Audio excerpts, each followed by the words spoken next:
Le marqueur rouge a claqué contre le tableau blanc si fort qu'il s'est fissuré en deux. 3 jours, 3 millions de dollars, et personne dans cette pièce ne peut le résoudre. La voix de Diana Morgan a résonné à travers la salle de conférence comme une sentence de mort.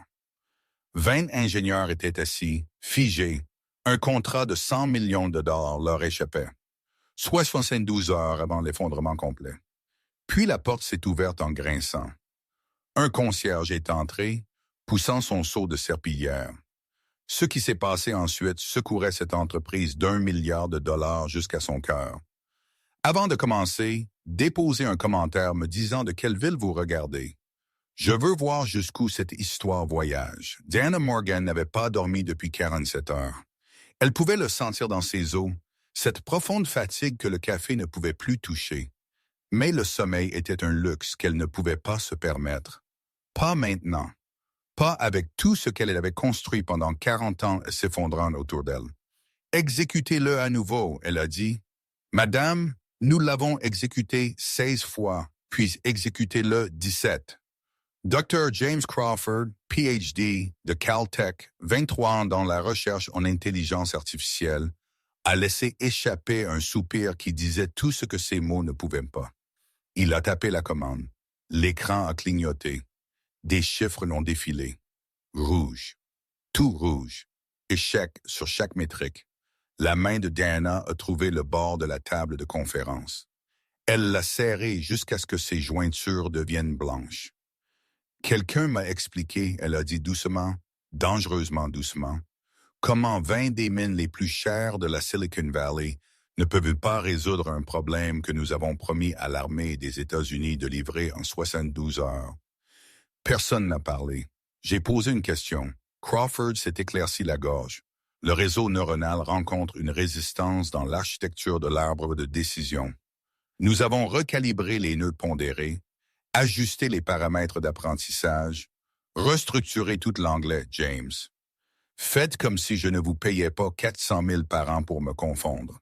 C'est cassé et nous ne savons pas pourquoi. Les mots sont restés suspendus dans l'air comme de la fumée après une explosion. Diana s'est tournée lentement pour faire face à la pièce.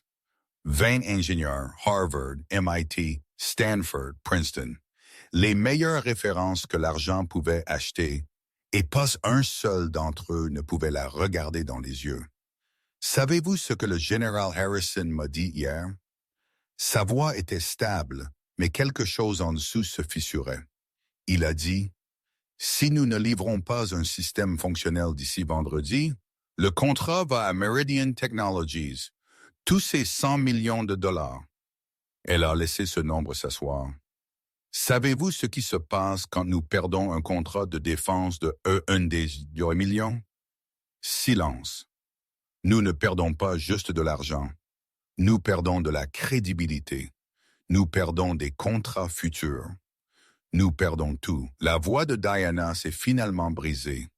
Je perds tout. L'entreprise que j'ai bâtie à partir de rien, quand chaque homme en capital risque me disait qu'une femme de mon âge devrait jouer avec ses petits-enfants. Pas bâtir des empires. Rachel Park, sa vice-présidente des opérations, et la seule personne dans cette entreprise qui avait déjà vu Diana pleurer, s'est avancée.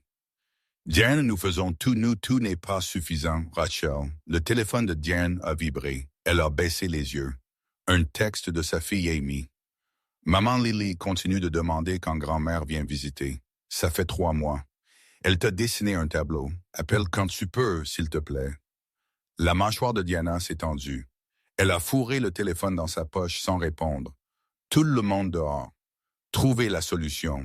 Ne revenez pas avant d'avoir quelque chose qui fonctionne. Ils ont fui.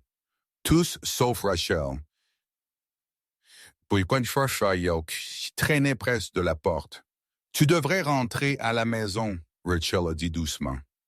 Vois Lily. Elle a 8 ans maintenant, Diana. Ces années ne reviennent pas. Je la verrai quand j'aurai sauvé son héritage. Et si tu travailles jusqu'à la mort d'abord?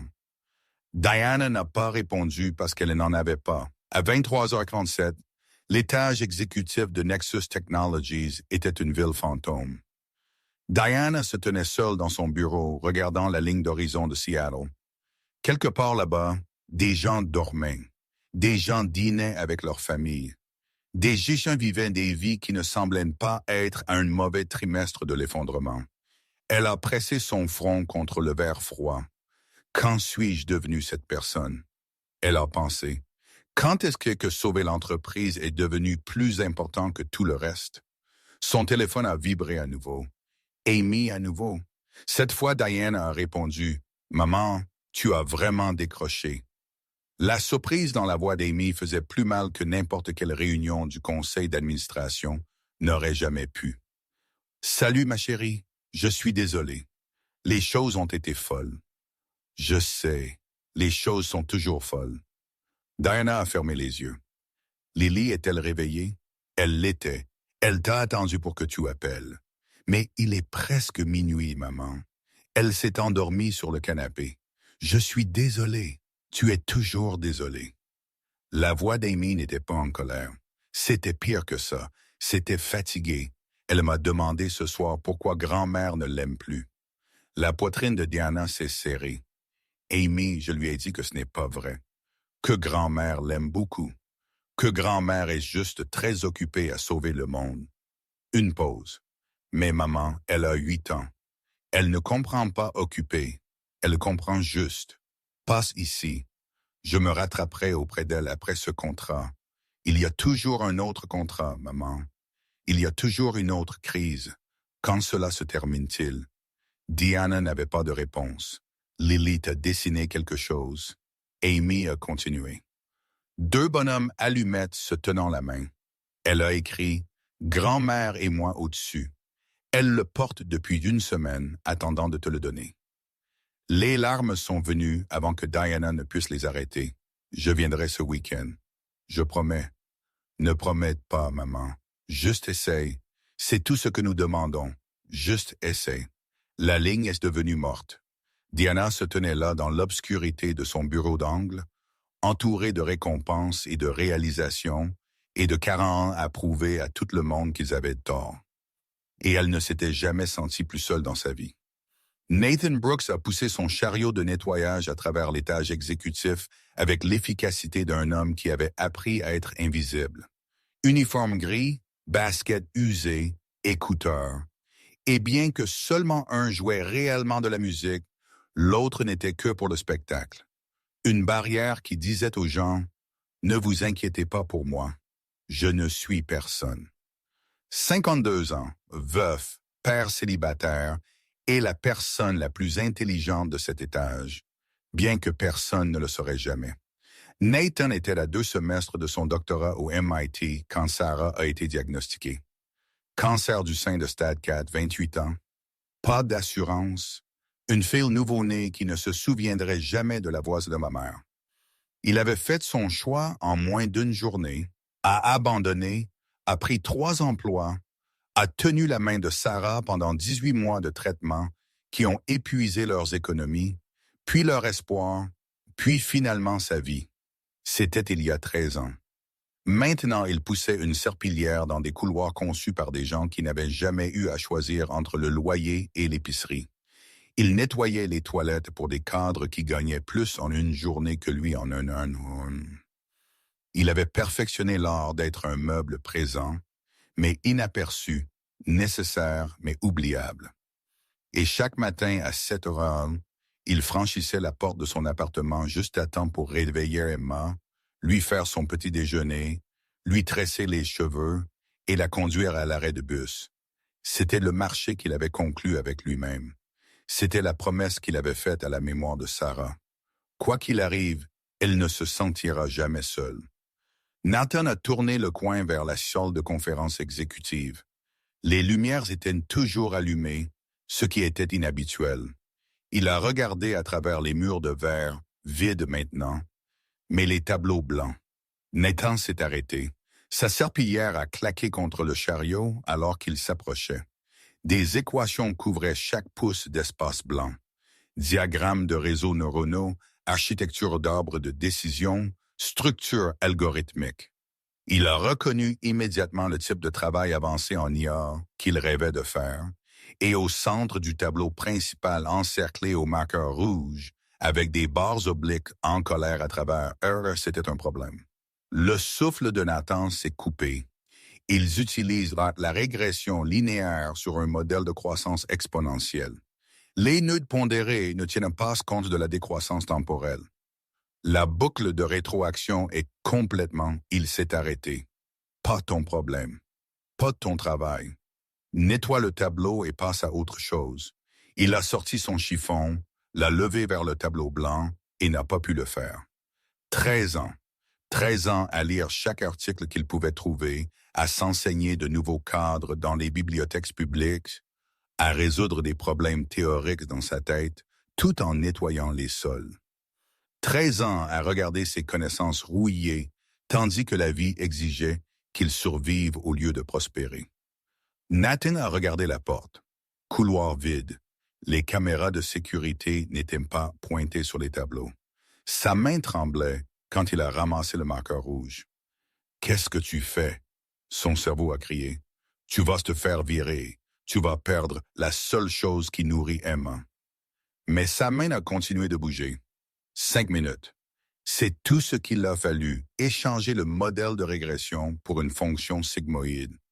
Redistribuer les nœuds pondérés sur l'axe temporel. Ajouter une boucle de rétroaction qui tient compte du chaos du monde réel au lieu de la perfection théorique. Quand Nathan a reculé, la solution était si évidente. Il ne pouvait pas comprendre comment 20 docteurs l'avaient manqué. Puis, il s'est souvenu qu'ils étaient entraînés à voir les problèmes comme des choses à conquérir. Il avait été entraîné par la vie à voir les systèmes comme des choses à comprendre. Il y a une différence. Nathan a essuyé ses mains sur son uniforme. Son cœur battait si fort qu'il pouvait l'entendre dans ses oreilles. Nettoie-le tout de suite avant que quiconque. Qu'est-ce que tu fais, bordel? Nathan s'est retourné. Deanna Morgan se tenait dans l'embrasure de la porte, les bras croisés, les yeux fixés sur le tableau blanc, puis sur lui. Pendant un instant, aucun d'eux n'a bougé. « Vous êtes le concierge de nuit ?» elle a dit. Pas une question, une accusation. « Oui, madame. Nathan Brooks, j'étais juste en train de nettoyer et j'ai vu le problème et vous avez vu un algorithme de 100 millions de dollars échouer et vous avez décidé de quoi? Le réparer avec votre serpillière. » L'estomac de Nathan s'est serré. « Je suis désolé. Je n'aurais pas dû le toucher. Je vais l'essuyer tout de suite. » Ne bouge pas. Deanna est passée devant lui. Ses yeux ont scanné ses corrections. Sa main est allée à sa poche, a sorti son téléphone. Rachel, salle de conférence maintenant. Elle a raccroché sans attendre de réponse. Nathan est resté figé. Sa carrière, sa capacité à nourrir sa fille a flashé devant ses yeux. « Madame, s'il vous plaît, je ne peux pas perdre ce travail. J'ai une fille. Elle a 8 ans. Je suis tout ce qu'elle a. » Diana ne l'a pas regardé. Elle photographiait le tableau blanc, ses doigts volant sur l'écran de son téléphone. « Quel est votre nom encore? »« Nathan Brooks. Où avez-vous étudié? »« Nathan Brooks, je n'ai pas. Je veux dire, j'ai commencé au MIT, mais je n'ai jamais fini. Ma femme était malade. J'ai du MIT. » Diana l'a finalement regardé. « Vraiment? Regardez. Vous étiez au MIT pour l'intelligence artificielle, l'apprentissage automatique et l'architecture de réseaux neuronaux. Mais c'était il y a 13 ans avant que la vie n'arrive. » Nathan a avalé. « Oui, madame. » La porte s'est ouverte en éclatant. Rachel s'est précipitée, tirant toujours sur sa veste. « Diana, qu'est-ce qui ne va pas? Quelque chose est-il arrivé avec le système? » Diana est pointé le tableau blanc. « Dites-moi ce que vous voyez. » Les yeux de Rachel ont scanné les équations. Son visage est passé par la confusion, puis la reconnaissance, puis l'incrédulité. C'est Diana. C'est une correction sigmoïde avec compensation de la décroissance temporelle. Si cela fonctionne, cela résoudrait entièrement le problème de la boucle de rétroaction. Elle s'est tournée vers Diana. Qui a fait ça? Le regard de Diana n'avait pas quitté Nathan. Lui l'a fait. Rachel a regardé Nathan, vraiment regardé pour la première fois. L'uniforme gris, la serpillière dégoulinante toujours sur le sol, les mains burinées d'un homme qui avait passé des années à faire du travail manuel. Le concierge, Diana a confirmé. C'est impossible. C'est un travail de niveau doctorat, niveau chercheur principal. C'est exécuter-le. Quoi? Exécuter la simulation avec ses corrections tout de suite. Rachel a sorti sa tablette. Ses doigts ont tremblé alors qu'elle entrait les nouveaux paramètres. L'écran a chargé, traité, calculé. Des barres vertes ont rempli l'écran où il y avait eu des rouges. Réduction d'erreur 63%. Rachel a chuchoté. Augmentation de la vitesse de traitement 41%. Diana, ça marche. Le silence qui a suivi était absolu. Diana s'est tournée vers Nathan. Son expression était illisible. « Qui êtes-vous » elle a demandé doucement. Et je veux la vérité cette fois. Pas l'histoire de juste un concierge, la vraie histoire. La gorge de Nathan était sèche, la vraie histoire. Vous venez de résoudre un problème que 20 ingénieurs ne pouvaient pas se craquer en 3 jours. Alors oui, Monsieur Brooks, je veux la vraie histoire. Nathan a regardé le tableau blanc, ses corrections, le travail de 5 minutes qui représentait 13 ans de rêve qu'il avait été forcé d'abandonner. J'allais changer le monde, il a dit doucement. C'était le plan. Finir mon doctorat, rejoindre un laboratoire de recherche, construire des systèmes d'IA qui pourraient réellement aider les gens. Il a fait une pause. Puis Sarah est tombée malade et le monde m'a changé à la place. Diana était silencieuse. J'ai abandonné 2 semestres avant de finir. J'ai pris soin d'elle pendant 18 mois. Lui a tenu la main quand elle est morte. Puis j'ai tenu notre fille et j'ai promis de faire tout ce qu'il fallait pour lui donner une bonne vie. La voix de Nathan s'est brisée. Même si cela signifiait nettoyer les toilettes pour des gens qui ne me regarderaient pas dans les yeux. Rachel a essuyé ses yeux. Diana n'a pas bougé, n'a pas cligné des yeux, mais quelque chose dans son visage a changé. « Quel âge a votre fille ?» elle a demandé. « 8, le même que ma petite fille. » Les mots sont restés suspendus entre eux. 2 personnes des extrémités opposées du monde connectées par quelque chose qu'aucun des deux n'attendait. Quel est son nom? Emma. Emma, c'est-elle pour le MIT. Pour qui vous étiez? Nathan a secoué la tête. Elle sait que je travaille la nuit. Elle sait que je suis toujours là le matin. C'est suffisant. L'Est. La question a frappé plus fort que Nathan ne s'y attendait. Je me dis que oui, il a admis. Je me dis qu'elle est heureuse et en bonne santé et c'est ce qui compte. Mais parfois, il s'est arrêté. Parfois quoi? Parfois je me demande si je ne lui apprends pas la mauvaise chose. Que tu dois abandonner qui tu es pour prendre soin des gens que tu aimes. Que les rêves sont des luxes que seuls les riches peuvent se permettre. Diana a été silencieuse pendant un long moment. Puis elle a fait quelque chose qui a choqué à la fois Rachel et Nathan. Elle s'est assise, non pas sur la chaise de PDG en bout de table, mais sur une chaise normale, comme une personne normale. « Asseyez-vous, Monsieur Brooks, Madame, asseyez-vous. » Nathan s'est assis. Diana s'est penchée en avant, les coudes sur la table, et l'a regardé avec des yeux qui avaient vu 4 décennies de guerre d'entreprise. « Je vais vous demander quelque chose, et j'ai besoin que vous soyez complètement honnête. »« D'accord. Pouvez-vous faire ça encore? » Regardez un autre problème et résolvez-le. Le cœur de Nathan s'est arrêté. Quel genre de problème? Le genre qui vaut 100 millions de dollars. Le genre qui décide si cette entreprise survit ou meurt. Le genre que la voix de Diana a attrapé. Le genre que je ne peux plus résoudre seul. Nathan a regardé cette femme, cette légende qui venait d'admettre qu'elle avait besoin d'aide. À lui un concierge. J'aurais besoin de voir l'architecture complète du système, il a dit lentement. J'aurais besoin d'accès à la base de code existante. J'aurais besoin FED. Je n'ai pas d'habilitation de sécurité. Je vous obtiendrai l'habilitation. Je n'ai pas de référence. Vous avez des résultats, Monsieur Brooks. Les résultats comptent plus. L'esprit de Nathan s'est emballé. C'était fou. C'était impossible. J'ai besoin d'être à la maison avant 7 heures du matin, il a dit. Chaque matin, sans exception, ma fille a besoin de moi. Diana a hoché la tête. Alors nous travaillerons autour de votre emploi du temps. Et si je ne peux pas réellement le résoudre, si cette nuit n'était que de la chance, alors vous aurez essayé. Les yeux de Diana ont tenu les siens, ce qui est plus que ce que la plupart des gens font. Elle a tendu sa main à travers la table. Nathan l'a regardé, elle, tout. Ce moment représentait chaque rêve qu'il avait enterré, chaque sacrifice qu'il avait fait, chaque nuit qu'il avait passée à se demander s'il avait gaspillé son potentiel. Il lui a serré la main. Une condition, il a dit. Nommez-la. Personne ne sait que je suis le concierge. Pas avant que nous voyions si cela fonctionne. Je ne peux pas laisser Emma le découvrir et ensuite me regarder échouer.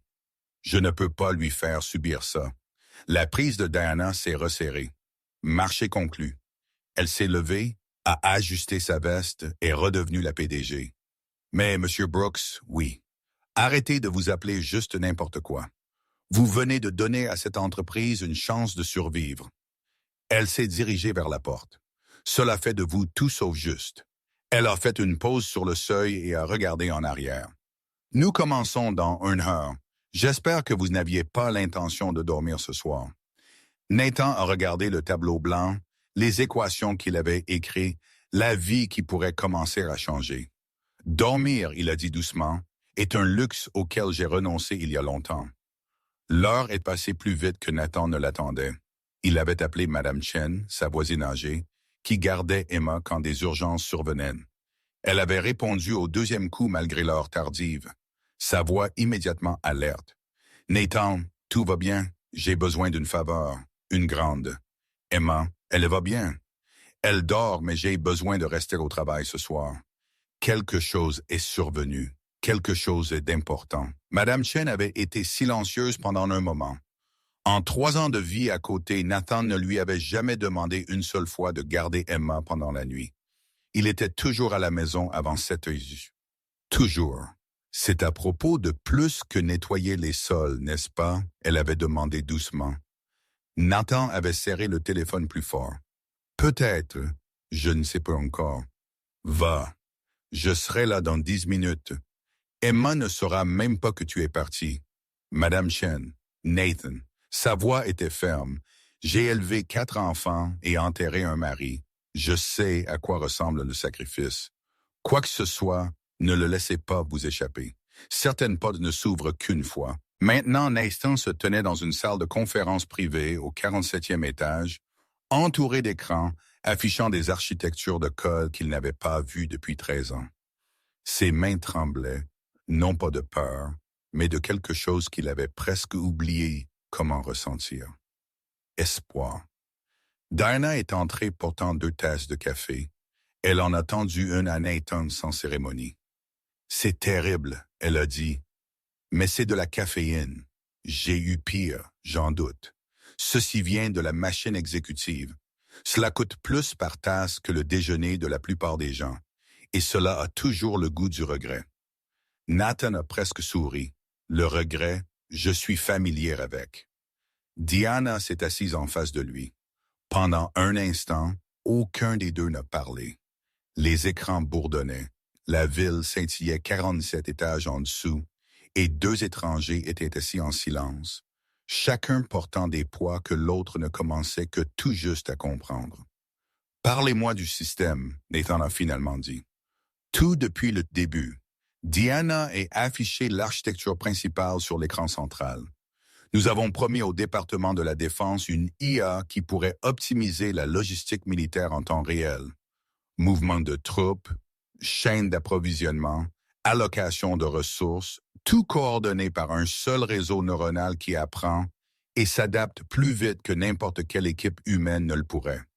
Et ça ne fonctionne pas. C'est en train d'échouer catastrophiquement. Les taux d'erreur grimpent. Le système ne peut pas s'adapter aux variables inattendues. Chaque fois que nous pensons avoir résolu un problème, 3 autres apparaissent. Nathan a étudié l'écran. Son esprit était déjà en train de s'emballer, de faire des connexions, de voir des schémas. Cela ressemblait à revenir à la maison après des années d'exil, Montrez-moi l'arbre de décision. Diana l'a affiché.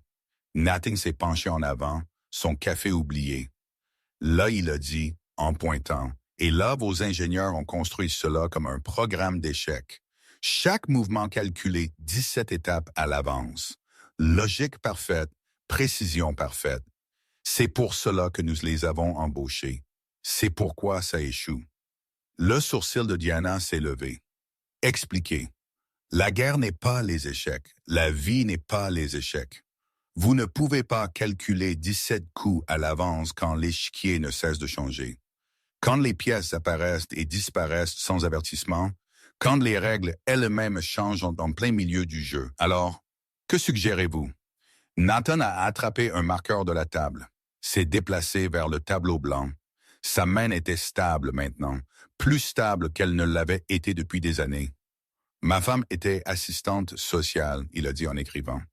Elle a passé toute sa carrière à aider des gens en crise, des familles qui s'effondrent, des enfants en danger, des situations où il n'y avait pas de manuel, pas de protocole, pas de bonne réponse. Diana l'a regardé silencieusement. Je lui ai demandé une fois comment elle prenait des décisions quand tout était chaos. Vous savez ce qu'elle a dit? Ce qu'elle a dit? Vous n'essayez pas de contrôler le chaos. Vous apprenez à danser avec lui. Vous construisez des systèmes qui sont flexibles, pas rigides. Vous créez des cadres qui peuvent plier sans casser. Nathan a reculé du tableau. Il avait dessiné une nouvelle architecture, organique, adaptative, rien de comparable à la structure rigide sur les écrans. Vos ingénieurs ont construit une machine qui essaie de prédire l'avenir, il a dit. Je suggère que nous en construisions une qui apprend à répondre au présent. Diana a fixé le tableau blanc pendant un long moment. C'est une approche complètement différente. Oui, cela nécessiterait de reconstruire l'architecture principale à partir de zéro. Oui, nous avons 67 heures. Alors nous ferions mieux de commencer. Diana s'est levée, a marché jusqu'au tableau blanc, a étudié son travail avec une intensité que Nathan a trouvée presque inconfortable. Vous pensez vraiment que cela pourrait fonctionner? Elle a demandé doucement. Je pense que c'est la seule chose qui pourrait. Elle s'est tournée pour lui faire face. Pourquoi m'aidez-vous? Vraiment, vous ne me devez rien. Vous ne devez rien à cette entreprise. Si quelque chose, des entreprises comme la mienne, sont la raison pour laquelle des gens comme vous sont ignorés en premier lieu. Nathan a posé son marqueur. La question méritait une réponse honnête. Quand Sarah mourait, il a dit lentement. Elle m'a fait promettre quelque chose. Elle savait que je devrais abandonner le MIT. Elle savait que je passerais des années juste à survivre. Mais elle m'a fait promettre que quand la chance viendrait, vraiment viendrait, je ne laisserai pas la peur m'empêcher de la saisir. Sa voix s'est étranglée. Elle a dit, « Nathan, tu vas vouloir te cacher. Tu vas te dire que tu n'es plus assez bon, que trop de temps a passé, que le monde a continué sans toi. » Et elle m'a saisi la main et elle a dit, « Promets-moi que tu ne croiras pas ça. Promets-moi que quand la porte s'ouvrira, tu la franchiras. » Les yeux de Diana brillaient. J'ai attendu 13 ans qu'une porte s'ouvre. Nathan a continué. Ce soir, elle l'a fait, et j'ai fait une promesse à une femme qui méritait mieux que de regarder son mari devenir invisible. La pièce était silencieuse, sauf pour le bourdonnement des machines. Mon mari est mort il y a 15 ans, Diana a dit finalement. Il est crise cardiaque à son bureau. Travaillant tard pour moi, pour cette entreprise. Elle a fait une pause. Je l'ai trouvé le lendemain matin, café encore chaud. Nathan n'a pas parlé. Certaines confessions exigeaient le silence. Tout le monde m'a dit de ralentir après ça, de déléguer, de prendre soin de moi. Mais je ne pouvais pas parce que si je ralentissais, je devrais le sentir. Je devrais faire face à ce que j'avais fait, à ce que j'avais laissé cette entreprise nous coûter. Elle s'est retournée vers le tableau blanc. Alors, j'ai travaillé plus dur, construit plus, prouvé à tout le monde qui disait que je ne pouvais pas le faire seul qu'ils avaient tort.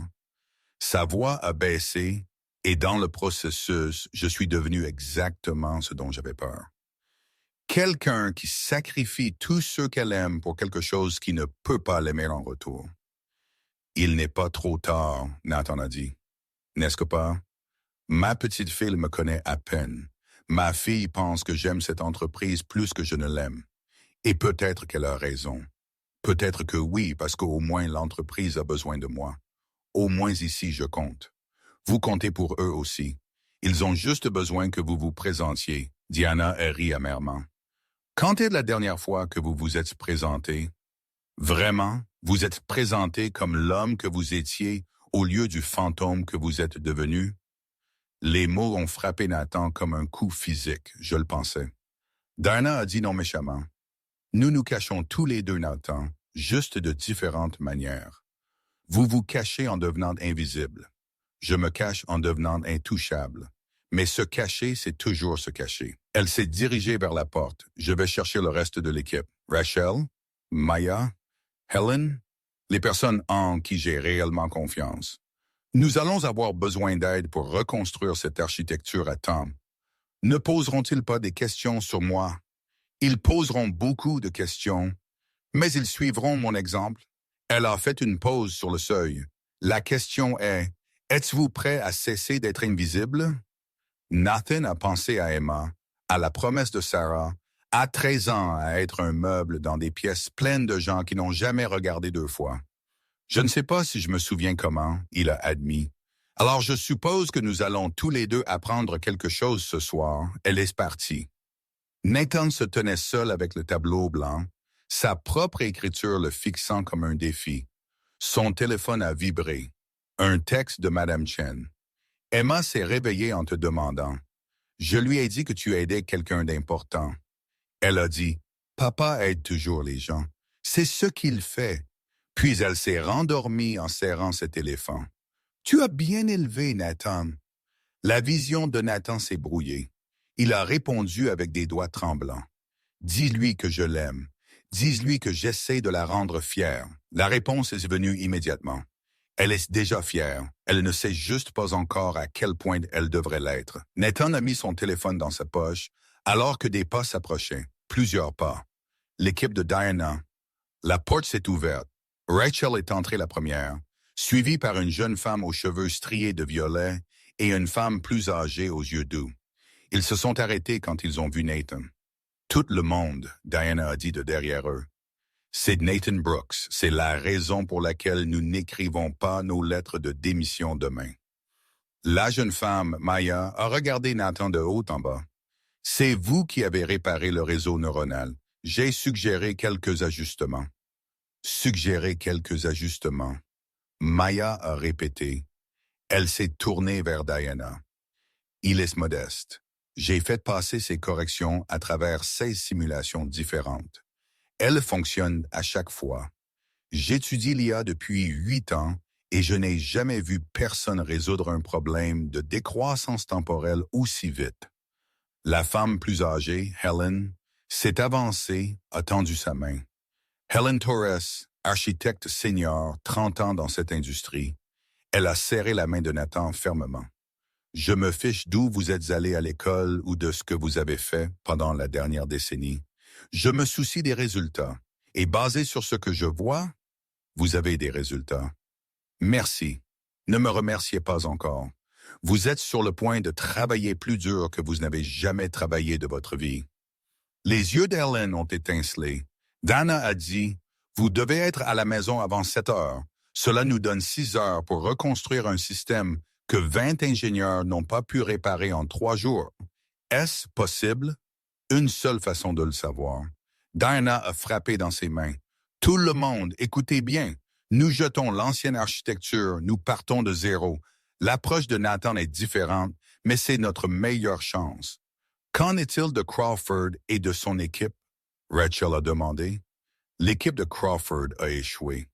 C'est la nouvelle équipe. Quiconque a un problème avec le fait de prendre des directives de Diana a fait une pause, choisissant ses mots avec soin. Une nouvelle perspective peut partir maintenant.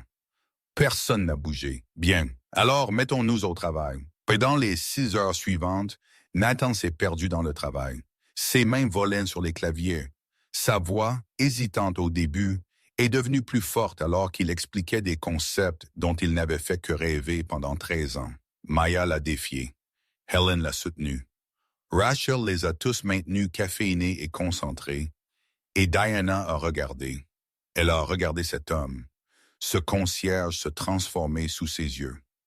Le travailleur invisible qui s'était faufilé dans son bâtiment pendant 3 ans.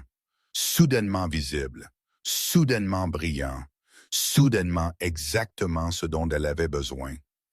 À 6h45 du matin, Nathan a regardé l'horloge. Je dois y aller. Le système n'est pas terminé. Maya a protesté. Ma fille se réveille. J'ai promis que je serai là. Diana s'est levée. Va, nous continuerons sans vous. Mais Nathan, la voix de Diana était ferme. J'ai passé 40 ans à choisir le travail plutôt que les gens qui comptent. Ne fais pas mes erreurs. Rentre à la maison. Sois avec Emma. Reviens ce soir. Nathan a attrapé sa veste, a hésité à la porte. Merci, il a dit, de m'avoir vu, de m'avoir donné une chance. Diana a souri pour la première fois d'aussi longtemps qu'elle se souvenait. Cela ne semblait pas forcé. Merci de m'avoir rappelé à quoi servent des chances. Nathan a couru vers l'ascenseur. Il avait 15 minutes pour rentrer chez lui, se changer de ses vêtements de travail et redevenir papa. Derrière lui, Diana s'est retournée vers son équipe. Continuez à travailler, elle a dit. Nous avons 61 heures et un miracle à construire. Ce qu'aucun d'eux ne savait, ce qu'aucun d'eux n'aurait pu prédire, était que le vrai défi n'était pas de construire le système. C'était ce qui se passerait quand la vérité éclaterait. Nathan est rentré chez lui avec 3 minutes d'avance. Il a traversé la porte de l'appartement en coup de vent, a enlevé son uniforme de travail et l'a fourré sous l'évier de la salle de bain. Ses mains tremblaient alors qu'il enfilait un jean et un T-shirt.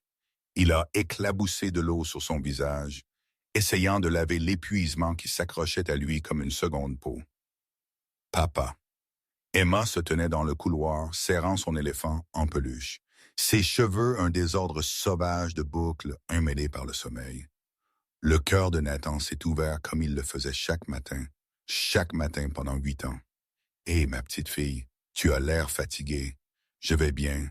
Madame Chen a dit que tu aidais quelqu'un d'important. » Emma a tapoté vers lui, ses pieds nus silencieux sur le tapis usé. C'était de la princesse triste. Nathan s'est agenouillé pour qu'il soit à hauteur des yeux. Quelle princesse triste! Celle de tes histoires. Celle qui a oublié comment sourire parce qu'elle a construit son château trop haut. Le souffle de Nathan s'est coupé. Il avait raconté cette histoire à Emma il y a des semaines. Il n'avait jamais imaginé qu'elle se souviendrait. Oui, bébé, quelque chose comme ça. L'a su aider à se souvenir. J'essaye. Emma a étudié son visage avec ses yeux incroyablement sages. Les yeux de Sarah, le même brun profond qu'il avait regardé avec amour même quand le cancer gagnait. Tu y arriveras, elle a dit avec une certitude absolue. Tu aides toujours les gens. C'est ton super pouvoir. Nathan l'a serré contre lui, respirant l'odeur de shampoing à la fraise et d'innocence. Je n'ai pas de super pouvoir, Emma. Oui, tu en as. Ton super pouvoir, c'est que tu n'abandonnes jamais. Même quand les choses sont dures, même quand tu es fatigué, tu continues juste. Il l'a serré plus fort parce qu'il ne pouvait pas parler, parce que sa fille venait de le décrire mieux qu'il n'avait jamais été capable de se décrire lui-même. Papa. Oui, bébé, j'ai faim. Nathan a ri, un vrai rire, le premier depuis plus longtemps qu'il ne pouvait se souvenir. Alors faisons des crêpes. Ils ont fait des crêpes ensemble. Emma debout sur son tabouret mesurant soigneusement la farine pendant que Nathan travaillait la plancha. Elle lui a parlé de son projet scientifique, de comment le père de Molly avait dit quelque chose de méchant à son sujet à l'école, de comment Madame Peterson écrivait un livre et voulait interviewer des parents qui travaillaient dur. Nathan a écouté. Il écoutait toujours. Mais aujourd'hui, quelque chose d'autre bouillonnait sous la surface. Emma, puis-je te demander quelque chose? Bien sûr.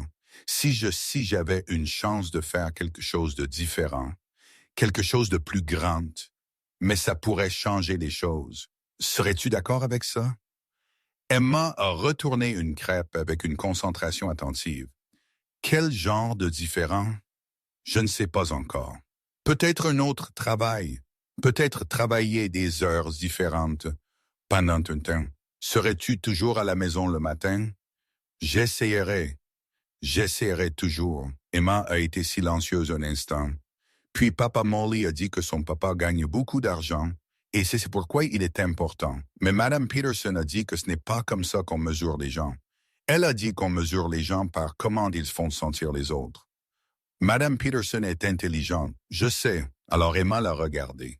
Si cette chose différente te fait te sentir bien, alors tu devrais le faire. Parce que quand tu te sens bien, je me sens bien. C'est comme ça que ça marche. La vision de Nathan s'est brouillée. Quand es-tu devenu si sage? J'ai pratiqué. Il a embrassé le haut de sa tête. Je t'aime, Emma, plus que tout. Je sais. Je t'aime aussi, papa. Demain et retour. Jusqu'à mars et retour. Le matin est passé trop vite. Nathan a conduit Emma à l'arrêt de bus, l'a regardé monter à bord, a fait signe jusqu'à ce que le bus disparaisse au coin de la rue. Puis il s'est tenu là pendant un long moment seul sur le trottoir, sentant le poids de tout ce qui pesait sur lui. Son téléphone a vibré. Diana. Le général Harrison a avancé la démonstration. Demain, 10 heures du matin. Peux-tu venir tôt ce soir? L'estomac de Nathan s'est serré. Demain, ils avaient moins de 4 heures. Il a répondu, je serai là. Ce soir-là, Nathan est arrivé à Nexus Technologies à 20 heures seul. L'étage exécutif bourdonnait d'activité. Maya et Helen penchées sur des ordinateurs portables. Rachel coordonnant la logistique. Dinah arpentant comme un tigre en cage. Vous êtes en avance, Dinah a dit quand elle l'a vu. Je n'ai pas pu dormir. Moi non plus. Aucun de nous non plus. Nathan s'est déplacé vers la station de travail centrale. L'architecture du système brillait sur l'écran, son architecture étoffée et étendue par certains des esprits les plus brillants de l'industrie. Comment ça a l'air? Il a demandé. Ça ressemble à un miracle, Maya a dit sans lever les yeux, en supposant que le miracle fonctionne réellement. Exécutez les tests de stress à nouveau. Nous les avons exécutés 47 fois, puis exécutés les 48. Ils ont travaillé toute la nuit. Les mains de Nathan volaient sur le clavier, son esprit plus affûté qu'il ne l'avait été depuis des années. Il ne faisait pas que se souvenir d'anciennes connaissances. Il construisait dessus, l'étendait, créait quelque chose de nouveau. À 3 du matin, Diana l'a pris à part. Vous devez dormir, elle a dit. Même 1 heure, vous ne nous serez d'aucune utilité épuisée. Je vais bien, Nathan. Sa voix était ferme. J'ai vu des gens s'épuiser. J'ai vu des gens pousser si fort qu'ils se brisent. Je ne laisserai pas ça vous arriver. Pourquoi vous en souciez-vous?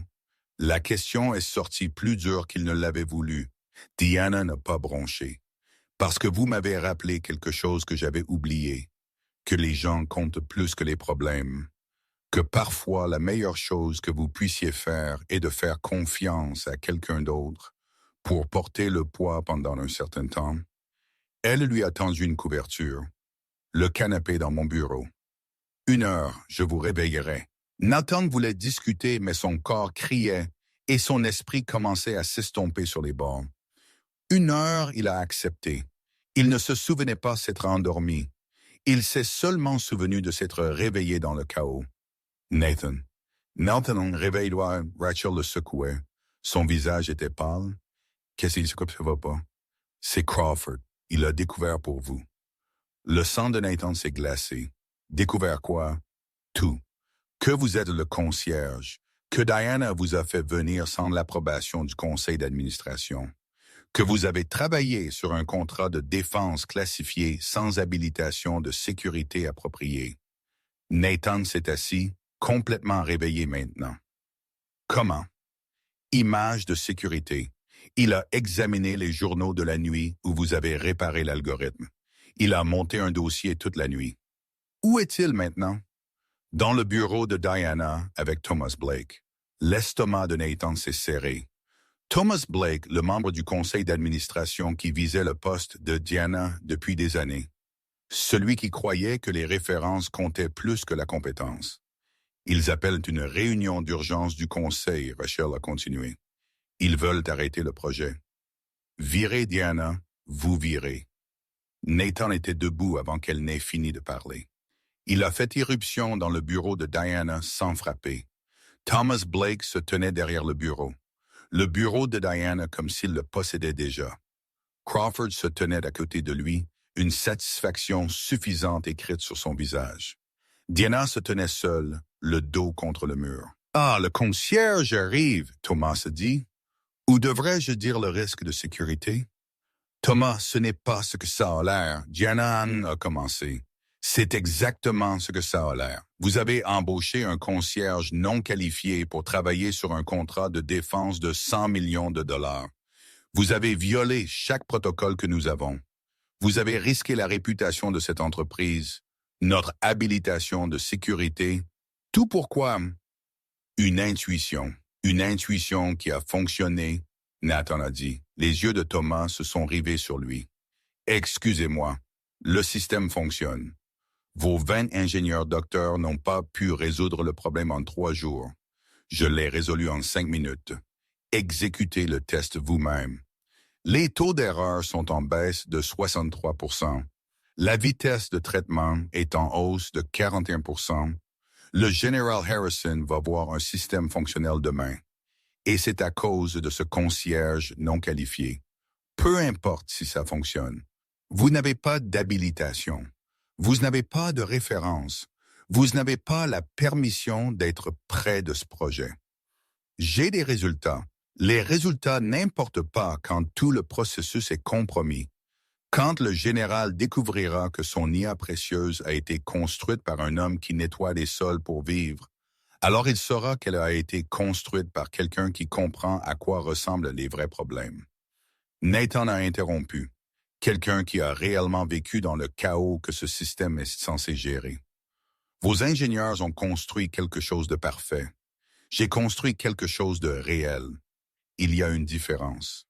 Le visage de Thomas a rayonné. C'est exactement ce qui ne va pas avec cette entreprise.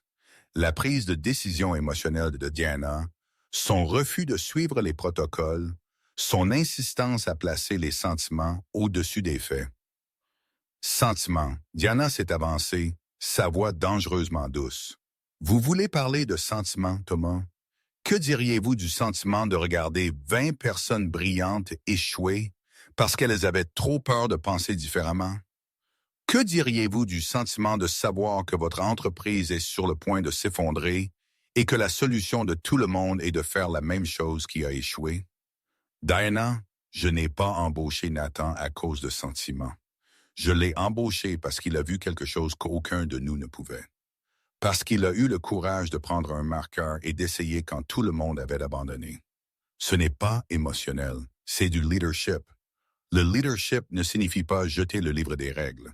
Parfois, oui. Parfois, le livre des règles est le problème. La pièce était silencieuse. Thomas et Diana se faisaient une face comme des guerriers sur un champ de bataille. Aucun des deux ne voulant reculer. Finalement, Thomas a parlé. Le conseil se réunit dans 2 heures. Je recommande que nous annulions la démonstration et mettions fin à votre emploi. Vous deux, il est sorti. Crawford a suivi, tirant sur Nathan un regard de pur mépris. La porte s'est fermée. Diana s'est enfoncée dans une chaise, la tête dans ses mains. « Je suis désolé, Nathan a dit. C'est ma faute. Je n'aurais jamais dû toucher ce tableau blanc. » Ne. Diana a levé les yeux. Ses yeux étaient rouges, mais sa voix était stable. « N'osez pas vous excuser d'être brillant.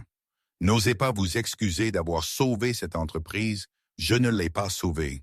Je l'ai aggravée. Vous l'avez rendue réelle.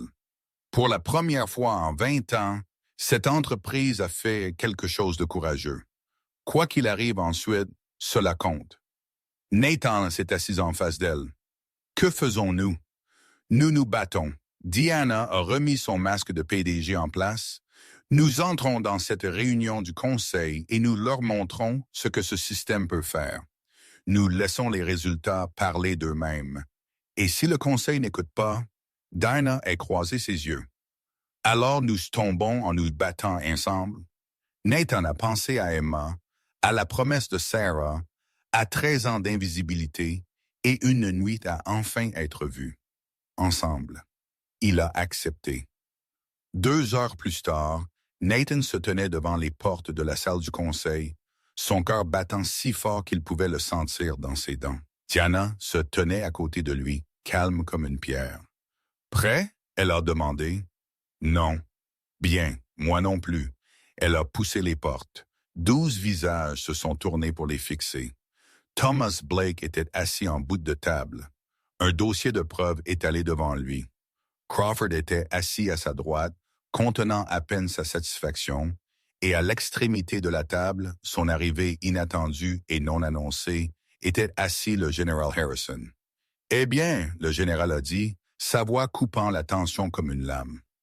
Allons-nous voir ce qu'il en est de tout ce tapage. » Les pieds de Nathan ont cessé de bouger. Le général Harrison n'était pas censé être ici. La démonstration était prévue pour demain matin. Quelque chose avait changé. Général Diana a récupéré la première. Nous ne vous attendions pas jusqu'à ce que j'aie déplacé mon emploi du temps. La voix de Harrison était calme, mais ses yeux n'ont rien manqué. Monsieur Blake a eu la gentillesse de m'informer qu'il pourrait y avoir des irrégularités avec ce projet. Je voulais voir par moi-même. Thomas Blake s'est levé et tendant ses mains dans un geste de fausse humilité. Général, je m'excuse que vous ayez dû apprendre cette situation d'une manière si malheureuse. Si j'avais su plus tôt l'erreur de jugement de Mademoiselle Morgan, quelle erreur serait-ce, Monsieur Blake? Thomas a pris un dossier de la table. Diana a embauché un individu non qualifié pour travailler sur votre contrat. Un homme sans habilitation de sécurité, sans référence, sans antécédent, en recherche en intelligence artificielle. Je vois. Le regard de Harrison s'est déplacé vers Nathan. Et qui est cet individu non qualifié? Nathan s'est avancé avant que Diana ne puisse parler. Ce serait moi, monsieur. Nathan Brooks. Et quelles sont vos qualifications, monsieur Brooks? J'étais à 2 semestres d'un doctorat au MIT avant d'abandonner il y a 13 ans. Depuis lors, j'ai travaillé comme concierge de nuit dans cette entreprise. La pièce est devenue silencieuse. Un des membres du conseil a réellement haleté. L'expression de Harrison n'a pas changé. Un concierge? Oui, monsieur. Vous me dites qu'un concierge a travaillé sur un contrat de défense classifié? Oui, monsieur. Thomas a sauté dedans. Vous voyez, général, c'est exactement ce dont je vous mettais en garde. Le jugement de Diana a été compromis. Elle a pris des décisions émotionnelles au lieu de « Je ne vous ai pas demandé, Monsieur Blake ». La voix de Harrison a traversé la pièce comme une lame. Il regardait toujours Nathan. « Monsieur Brooks, je veux que vous m'expliquiez en langage clair ce que vous avez fait à ce système. » La gorge de Nathan était sèche. Chaque instinct lui disait de se recroqueviller, de devenir invisible, de laisser quelqu'un de plus qualifié parler pour lui. Mais alors il a pensé à Emma, à Sarah, à 13 ans de cachette. « Monsieur, vos ingénieurs ont construit un système parfait. Chaque protocole suivi, chaque paramètre optimisé, chaque calcul exact, et c'est un problème. C'est un problème parce que la guerre n'est pas parfaite. La vie n'est pas parfaite. Votre système a été conçu pour prédire l'avenir basé sur des modèles passés. Mais l'avenir ne suit pas de modèles, il les brise. » Harrison s'est penché légèrement en avant. Nathan a pris ce là comme permission de continuer. J'ai redessiné l'architecture centrale pour s'adapter au lieu de prédire, pour apprendre du chaos au lieu d'essayer de le contrôler, pour penser comme un commandant de terrain au lieu d'un ordinateur. Ce sont de jolis mots, Monsieur Brooks. Pouvez-vous les prouver? Oui, monsieur. Diana s'est avancée. Général, si vous nous permettez de démontrer. Pas vous, Mademoiselle Morgan. Harrison a levé sa main. Lui.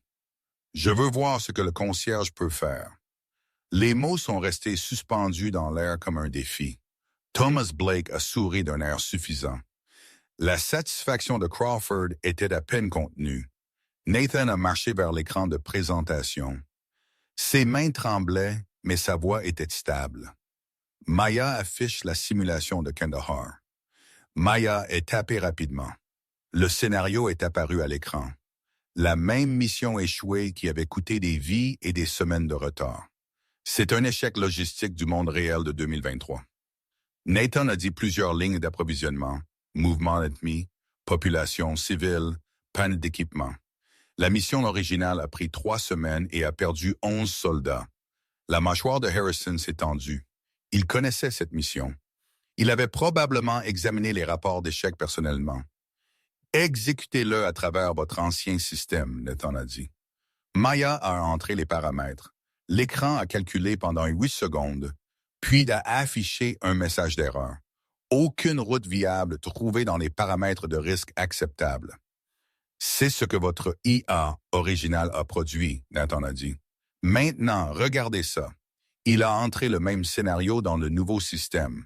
3 secondes plus tard, 3 routes alternatives sont apparues, classées par risque, temps et efficacité des ressources. La route Alpha évite entièrement la zone de conflit principale en la déroutant par le corridor nord. Temps de livraison estimé 14 heures. Risque de perte minimale. Harrison a fixé l'écran. Le corridor nord était miné. Le système en tient compte. Regardez ici. Nathan a affiché l'analyse détaillée. Il a détecté des anomalies dans les données de terrain et a signalé le placement potentiel d'iode. Il a suggéré un survol de reconnaissance par drone avant le mouvement du convoi. Personne dans la mission originale n'y a pensé parce que personne dans la mission originale ne pouvait traiter autant de données assez rapidement. Le système l'a fait en 3 secondes. La pièce était silencieuse. Harrison s'est levé lentement, a marché vers l'écran. Ses yeux ont parcouru les données avec la précision d'un homme qui avait passé 40 ans à analyser des champs de bataille. Exécutez un autre scénario, il a dit. Quelque chose que votre équipe n'a pas préparé.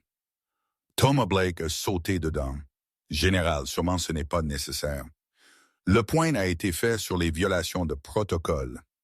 Le point, M. Blake, est de savoir si ce système peut sauver des vies américaines. Je me fiche de qui l'a construit. Je me soucie si ça marche. Il s'est tourné vers Nathan. Évacuation d'ouragan sur la côte du Golfe. 3 bases militaires, 12 000 personnels, transport aérien limité, fenêtres météo se détériorant. Vous avez 30 secondes pour rentrer le scénario. Les doigts de Nathan ont volé sur le clavier. Il ne pensait plus. Il réagissait de la même manière qu'il avait réagi à chaque crise que la vie lui avait jetée pendant 13 ans. Le système a traité, calculé, affiché. La route d'évacuation primaire utilise des navires de la marine de Pensacola, Nathan a dit. La route secondaire coordonne le transport par hélicoptère en rotation pour minimiser l'exposition aux intempéries. La route tertiaire établit des abris temporaires dans des installations intérieures si le transport devient impossible. Tout le personnel de 12 000 évacués en 18 heures. Le protocole militaire standard prend 36 heures pour cette évacuation. Le protocole standard ne tient pas compte de l'adaptation météorologique en temps réel. Ce système le fait. Harrison s'est tourné pour faire face au conseil. Son expression était illisible. « Monsieur Blake, vous m'avez appelé ici pour signaler des irrégularités avec ce projet. »« Oui, général. Les violations de protocole seulement. J'ai commandé des soldats pendant 40 ans. Vous savez ce qui tue les soldats, Monsieur Blake. Ce ne sont pas les violations de protocole. C'est la pensée rigide. Ce sont des systèmes qui ne peuvent pas s'adapter. Ce sont des leaders qui se soucient plus des règles que des résultats. » Le visage de Thomas est pâli. « Général, j'essayais seulement de protéger. Vous essayez de protéger votre position. Il y a une différence. » Harrison a marché vers Nathan, s'est arrêté directement devant lui. « Monsieur Brooks, pourquoi avez-vous abandonné le MIT? » Nathan a avalé. « Ma femme a été diagnostiquée avec un cancer, monsieur. » Stade 4, nous avions une fille nouveau-née. A-t-elle survécu? Non, monsieur. Elle est morte quand Emma avait 18 mois. Alors, vous avez élevé votre fille seule depuis? Oui, monsieur. Travaillant comme concierge? Oui, monsieur. Pourquoi n'êtes-vous pas retourné? Finir votre diplôme? La voix de Nathan s'est étranglée. Parce qu'au moment où j'ai pu respirer à nouveau, il était trop tard. Parce que j'avais passé si longtemps à être invisible que j'ai oublié que je pouvais être autre chose. Parce qu'il s'est arrêté. Parce que quoi? Parce que j'avais peur, monsieur. Peur de ne plus être assez bon. Peur d'échouer. Peur que ma fille me regarde échouer. Le silence qui a suivi était absolu. Puis Harrison a fait quelque chose que personne n'attendait. Il a tendu sa main. Monsieur Brooks, j'ai commandé des milliers de soldats, les meilleurs, ceux qui ont sauvé des vies, qui ont gagné des batailles, qui ont fait une différence. Ce n'était pas ceux avec la meilleure formation ou les diplômes les plus fantaisistes. C'étaient ceux qui avaient été brisés et s'étaient remis ensemble. Ceux qui savaient ce que c'était de perdre et continuaient à se battre quand même. Nathan lui a serré la main, trop stupéfait pour parler. Vous n'êtes pas non qualifié, Harrison a continué. Vous êtes exactement qualifié parce que vous avez construit un système qui pense comme les survivants pensent. Comme les gens qui ont tout perdu pensent. Vous avez construit quelque chose qui peut s'adapter parce que vous avez dû vous adapter chaque jour pendant 13 ans. Il s'est tourné vers le conseil. J'approuve le contrat, financement complet, et j'ajoute une condition. Diana s'est avancée. Quelle condition, général? Monsieur Brooks dirige l'équipe de mise en œuvre. Habilitation de sécurité complète, compensation complète, reconnaissance complète. Thomas Blake s'est levé d'un bond. Général, vous ne pouvez pas être sérieux. Le Conseil a le dernier mot sur les décisions de personnel. Alors le Conseil peut trouver un autre contrat de 100 millions de dollars. La voix de Harrison était d'acier. Ce système sauve des vies. Monsieur Brooks l'a construit. Soit il le dirige, soit je pars. La pièce a éclaté. Membres du Conseil criant. Thomas argumentant. Crawford essayant de sauver quelque chose de l'épave de ses plans. À travers tout cela, Nathan se restait figé. Ce n'était pas en train d'arriver. Cela ne pouvait pas arriver. Dinah est apparue à côté de lui. Sa main a touché son bras. Respire, elle a chuchoté. Vous l'avez fait. Je n'ai rien fait. J'ai juste, vous vous êtes présenté. Vous avez dit la vérité. Vous les avez laissés voir qui vous êtes vraiment. Les yeux de Diana brillaient. C'est la chose la plus difficile que quiconque puisse faire. Les cris se sont éteints. Un par un, les membres du conseil sont devenus silencieux. La présidente et femme plus âgée que Nathan n'avait jamais remarqué avant s'est levée. Nous voterons, elle a dit. Tous ceux en faveur d'accepter les termes du General Harrison, incluant la nomination de Nathan Brooks comme architecte principal. Des mains se sont levées. Un 369, tous opposés. La main de Thomas Blake. L'autre motion de Crawford passe. 9-3. Les genoux de Nathan ont presque fléchi. Diana a attrapé son coude, l'a stabilisé. Félicitations, Monsieur Brooks, la présidente a dit. Bienvenue à Nexus Technologies officiellement cette fois. Thomas Blake est sorti en trombe sans un mot. Crawford a suivi vaincu. Le général Harrison a approché Nathan une fois de plus. Monsieur Brooks, je pensais ce que j'ai dit. Les meilleurs leaders que j'ai connus n'étaient pas ceux qui ne tombaient jamais. C'étaient ceux qui se relevaient. Il a fait une pause. Votre fille a de la chance de vous avoir. C'est moi qui ai de la chance, monsieur. Harrison a hoché la tête. Rentre à la maison. Dis-lui ce qui s'est passé. Elle mérite de savoir. Nathan a regardé l'horloge. 6h47 du matin. Il avait 13 minutes pour rentrer chez lui. 13 minutes pour trouver comment dire tout à Emma. Monsieur, il a appelé alors que Harrison se tournait pour partir. Merci de m'avoir vu. Harrison a souri. Cela a transformé tout son visage. J'ai passé 40 ans à apprendre que les personnes les plus importantes sont généralement celles que personne ne regarde. Vous m'avez rappelé pourquoi cela compte. Il est sorti. Les membres du conseil ont suivi. Rachel et Maya se serraient dans les bras. Helen essuyait des larmes de ses yeux. Diana se tenait à côté de Nathan le regardant. « Tu devrais y aller, » elle a dit doucement. « Emma attend. » Diana, je ne sais pas comment. Oui, vous savez. Vous lui dites de la vérité. Toute la vérité. Sur le MIT, sur sa mère, sur qui vous êtes vraiment. Et si elle est déçue?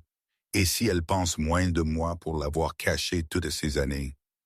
Diana a touché son visage juste brièvement, juste assez pour l'ancrer. Nathan, cette petite fille pense que vous avez accroché la lune. Rien de ce que vous lui direz ne changera cela.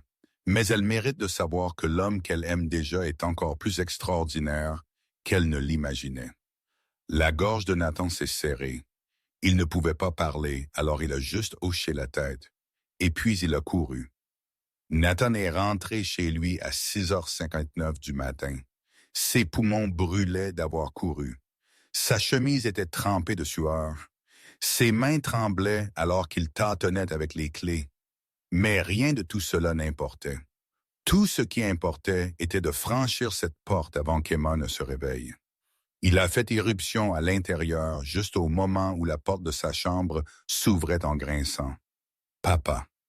Elle se tenait là en pyjama, ses cheveux un désordre sauvage, serrant l'éléphant en peluche qui avait appartenu à sa mère. Ses yeux étaient endormis mais brillants. « Hé, ma petite fille, tu as l'air drôle. As-tu couru ici? » Nathan a ri. C'est sorti tremblant et étrange. « Oui, j'ai couru. Pourquoi? Parce que je ne voulais pas manquer de te faire le petit déjeuner. » Emma l'a étudié avec ses yeux incroyablement sages. Quelque chose s'est passé. Tu as l'air différent. Nathan s'est agenouillé pour qu'ils soient face à face. Son cœur battait. Chaque mot qu'il avait répété en rentrant en courant avait disparu de son esprit. Emma, j'ai besoin de te dire quelque chose. Quelque chose que j'aurais dû te dire il y a longtemps. Es-tu malade? Non, bébé. Je ne suis pas malade. Es-tu en difficulté? Non, l'opposé en fait. Nathan a pris une inspiration. Mais je n'ai pas été complètement honnête avec toi à propos de mon travail, à propos de qui je suis, à propos de beaucoup de choses.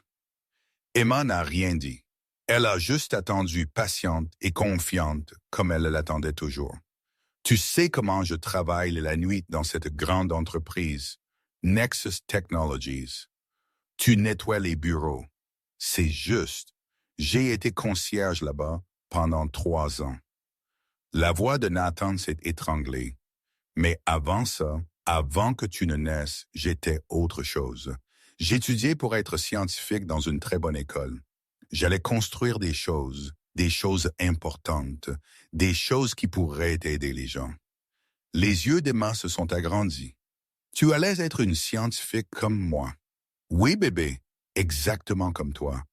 Qu'est-ce qui s'est passé? La gorge de Nathan s'est serrée. Il avait raconté cette histoire avant à Dana, à Madame Chen, à lui-même dans l'obscurité de trop de nuits sans sommeil.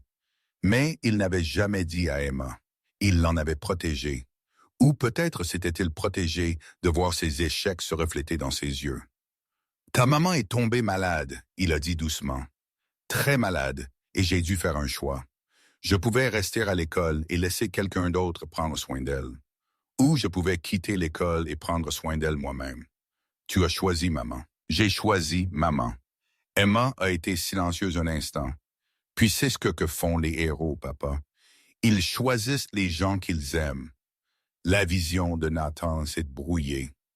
Je ne sais pas si je suis un héros, Emma. Pendant longtemps, j'ai pensé que j'étais un échec. Je pensais avoir tout abandonné, tous mes rêves, tout mon potentiel, et n'avoir rien à montrer, sauf nettoyer les sols et à peine payer le loyer. Mais tu m'as. Les mots ont frappé Nathan comme un coup physique. Oui, bébé, je t'ai, et tu vaux plus que n'importe quel diplôme ou n'importe quel travail ou n'importe quoi que j'aurais pu construire. Emma a tendu la main et a touché son visage. Ses petits doigts ont essuyé une larme qu'il n'avait pas réalisé qu'elle tombait. « Papa, pourquoi pleures-tu? » Parce que quelque chose s'est passé la nuit dernière. Quelque chose de grand. As-tu aidé la princesse triste? Nathan a presque ri. Presque. Oui, je l'ai aidée et elle m'a aidé. Comment elle m'a donné une chance? Une chance d'utiliser tout ce que j'ai appris avant toutes ces années. Une chance de montrer aux gens ce que je pouvais faire. Nathan a pris ses 2 mains dans les siennes. Emma, ils m'ont offert un travail, un vrai travail. Pas nettoyer les sols, construire des choses importantes. Le visage d'Emma s'est illuminé comme un lever de soleil. Tu vas être une scientifique, quelque chose comme ça. Papa, elle a jeté ses bras autour de son cou. Je le savais. Je savais que tu étais spécial. J'ai dit au papa de Molly que tu étais la personne la plus intelligente du monde entier. Et il ne m'a pas cru. Mais je savais Nathan la serrer fort, respirant le shampoing à la fraise et l'innocence et le poids accablant d'un amour qu'il ne méritait pas. Il y a autre chose, il a dit, en reculant. Pendant les prochains mois, je pourrais devoir travailler des heures différentes. Je pourrais ne pas toujours être ici le matin. Madame Chen a dit qu'elle aiderait, mais papa. Oui, j'ai 8 ans. Je peux faire mes propres céréales. Nathan a ri d'un vrai rire cette fois. Oui, tu peux. D'ailleurs, Emma a dit, sa voix devenant sérieuse. Madame Peterson dit que parfois les parents doivent aussi suivre leurs rêves. Elle a dit que quand les parents sont heureux, les enfants sont heureux. Et quand les parents sont tristes, les enfants peuvent le dire, même si les parents essaient de le cacher. Tu pouvais dire que j'étais triste. Parfois tard la nuit, quand tu pensais que je dormais, je pouvais t'entendre pleurer. Le cœur de Nathan s'est brisé en 1000 morceaux. Je suis désolé, bébé. J'ai essayé si fort de... Tu n'as pas à être désolé. La voix d'Emma était féroce maintenant, protectrice d'une manière qui la faisait paraître beaucoup plus âgée que 8 ans. Tu as tout fait pour moi. Tout. Et maintenant c'est ton tour. Mon tour pourquoi? D'être heureux, vraiment heureux. Pas juste faire semblant d'être heureux. Nathan l'a serré à nouveau. Il l'a tenue si fort qu'elle a couiné. Quand es-tu devenue si intelligente? Il a chuchoté. Bon jeans. Maman était intelligente. Et tu es intelligent, alors je suis doublement intelligente. Nathan a ri à travers ses larmes. C'est exactement juste. Ils ont fait des crêpes ensemble. Emma a insisté pour appeler Madame Chen pour lui annoncer la bonne nouvelle. Madame Chen a pleuré au téléphone. Larmes de joie, elle a insisté et a promis de faire des boulettes de célébration pour le dîner. À 8h15, Nathan a conduit Emma à l'arrêt de bus. Elle a rebondi tout le long du chemin, planifiant déjà ce qu'elle dirait à ses camarades de classe. « Je vais te le dire à Molly d'abord », elle a déclaré juste devant son papa. « Je vais dire, mon papa est un scientifique maintenant, et il sauve des vies, et il est la personne la plus intelligente du monde entier. Et il a toujours été le plus intelligent, même quand il nettoyait vos toilettes. Peut-être ne pas mentionner les toilettes. Pourquoi pas? Il n'y a rien de mal à nettoyer les toilettes. Madame Peterson dit que tout travail est un travail important. Nathan s'est agenouillé alors que le bus approchait. Emma, j'ai besoin que tu saches quelque chose. Quoi? J'avais peur de te dire la vérité. Pendant des années, j'avais peur que tu penses moins de moi parce que j'étais concierge, parce que je n'avais pas fini l'école, parce que j'avais abandonné mes rêves. Emma a mis ses mains sur ses joues. Son expression était si sérieuse, si adulte que le cœur de Nathan faisait mal. Papa, tu n'as pas abandonné tes rêves. Tu les as juste mis dans un tiroir pendant un moment. Et maintenant tu les ressors. Elle a embrassé son front. Ce n'est pas abandonner, c'est attendre le bon moment. Les portes du bus se sont ouvertes. Emma est montée à bord, puis s'est retournée. Papa, oui bébé, je suis fier de toi. J'ai toujours été fier de toi. Mais maintenant, je peux dire à tout le monde pourquoi. Les portes se sont fermées, le bus a démarré et Nathan se tenait sur le trottoir, pleurant en plein jour, sans se soucier de qui voyait. Ce soir-là, Diana a appelé. Le conseil a tout approuvé. Elle a dit « salaire complet, avantage complet, votre propre bureau. Vous commencez lundi. » Diana, je ne sais pas quoi dire. Dites que vous vous présenterez. Dites que vous continuerez d'être exactement qui vous avez été pendant les 3 derniers jours. Je peux faire ça. Il y a eu une pause. Puis la voix de Diana a changé, plus douce maintenant. J'ai appelé ma petite fille aujourd'hui, Lily. Oui, je lui ai dit que j'étais désolé d'avoir manqué des anniversaires et des récitals et tous les moments que je m'étais convaincu n'était pas aussi important que la prochaine réunion. La voix de Diana s'est brisée. Vous savez ce qu'elle a dit? Ce qu'elle a dit, c'est bon, grand-mère. Nous pouvons recommencer. C'est à cela que servent les secondes chances. Nathan a souri. Enfant intelligente. Elle le tient de sa grand-mère. Au moins, j'espère qu'elle le fera. Diane a fait une pause. Nathan, je prends l'avion pour la voir ce week-end. Première fois en 6 mois. Je suis terrifié. Pourquoi? Parce que je ne sais pas comment être une grand-mère. Je sais comment être une PDG. Je sais comment diriger des réunions et conclure des affaires et virer des gens. Mais m'asseoir par terre pour jouer à la dinette, je ne sais plus faire ça. Oui, vous savez, vous avez juste oublié.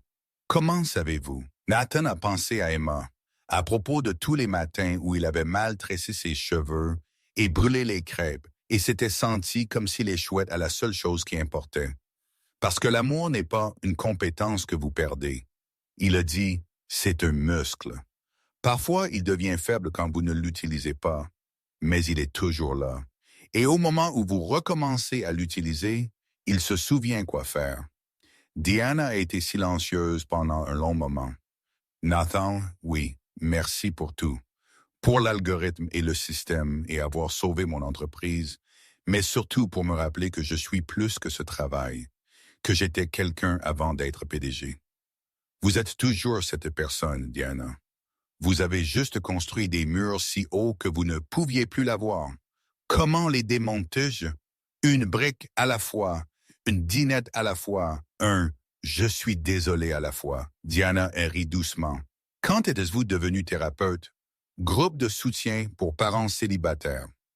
Les mardis au centre communautaire. On apprend des choses. Peut-être que je devrais me joindre.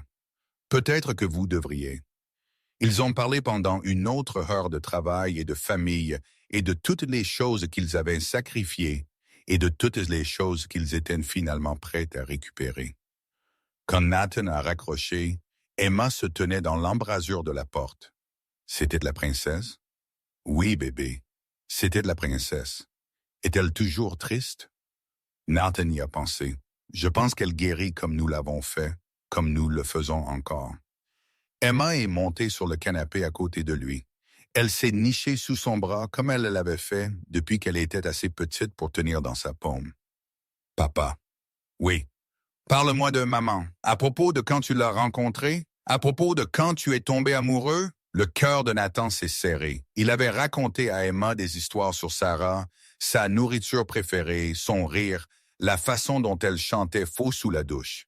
Mais il ne lui avait jamais parlé de tomber amoureux. Cela avait toujours semblé trop douloureux. Mais ce soir, quelque chose était différent. Ce soir, les souvenirs ne semblaient pas des blessures. Ils semblaient des cadeaux. Ta maman était la personne la plus courageuse que j'ai jamais connue. Il a commencé.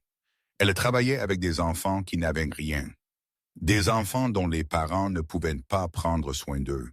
Et elle aimait chacun d'eux comme s'ils étaient des siens.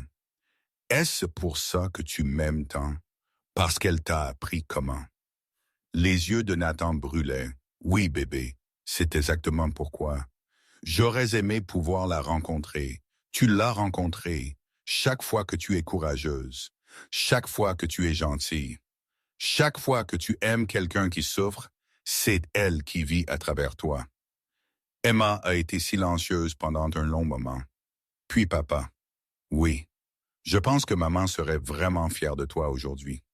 Nathan ne pouvait pas parler. Il a juste tenu sa fille et a laissé les larmes couler et a ressenti quelque chose qu'il n'avait pas ressenti depuis 13 ans. Paix. Vraie paix. Le genre qui vient de finalement être vu, de finalement être connu, de finalement laisser aller la honte et la peur et le poids écrasant d'essayer d'être invisible. 2 semaines plus tard, Nathan est entré dans son nouveau bureau chez Nexus Technologies. Son nom était sur la porte. Ses références étaient dans le système. Son habilitation de sécurité était approuvée. Mais rien de tout cela n'importait autant que le dessin qu'Emma lui avait fait ce matin-là. 2 bonhommes allumettes debout au sommet d'un grand bâtiment. Un grand, un petit, les 2 souriants. les deux tendant la main vers les étoiles. L'équipe Brooks sauve l'univers. Elle avait écrit en haut. Nathan l'a accroché à son mur. La première chose qu'il a affichée, la chose la plus importante qu'il possédait. Diana a frappé à sa porte ouverte. Prêt pour votre premier jour? Nathan a regardé le tableau, l'écriture de sa fille, 13 ans de lutte finalement transformée en quelque chose de beau. Oui, il a dit, je suis prêt, nerveux, terrifié. Diana a souri. Bien, cela signifie que vous vous souciez. Elle s'est tournée pour partir, puis a fait une pause. Nathan, oui, bienvenue à la maison. Nathan s'est assis à son bureau, a allumé son ordinateur, a commencé le travail pour lequel il était né, et quelque part à travers la ville, Emma Brooks est entrée dans sa salle de classe et a dit à tous ceux qui voulaient l'écouter que son papa était un héros. Pas parce qu'il était riche ou célèbre ou puissant, parce qu'il n'a jamais abandonné, parce qu'il s'est présenté chaque matin, parce qu'il l'aimait assez pour mettre ses rêves dans un tiroir pendant 13 ans et assez courageux pour finalement les ressortir. C'est ce que font les héros. Ils n'attendent pas que le monde les voie. Ils deviennent la personne qu'ils étaient toujours censés être et laissent le monde rattraper son retard. Nathan Brooks avait été invisible pendant 13 ans, mais il n'a jamais été invisible pour les gens qui comptaient. Et au final, c'est la seule chose qui compte. Pas les diplômes que vous avez ou les titres que vous détenez ou l'argent que vous gagnez. Juste l'amour que vous donnez, les vies que vous touchez. Le courage de se présenter quand se présenter est la chose la plus difficile que vous ayez jamais faite. Nathan avait fait cela chaque jour pendant 13 ans, et maintenant, enfin, le monde pouvait voir ce que sa fille avait toujours su. Certains héros ne portent pas de cape. Certains héros poussent des sauts de serpillière. Certains héros sont invisibles jusqu'au moment où ils choisissent de ne plus l'être. Et quand ils entrent dans la lumière, ils ne changent pas juste leur propre vie.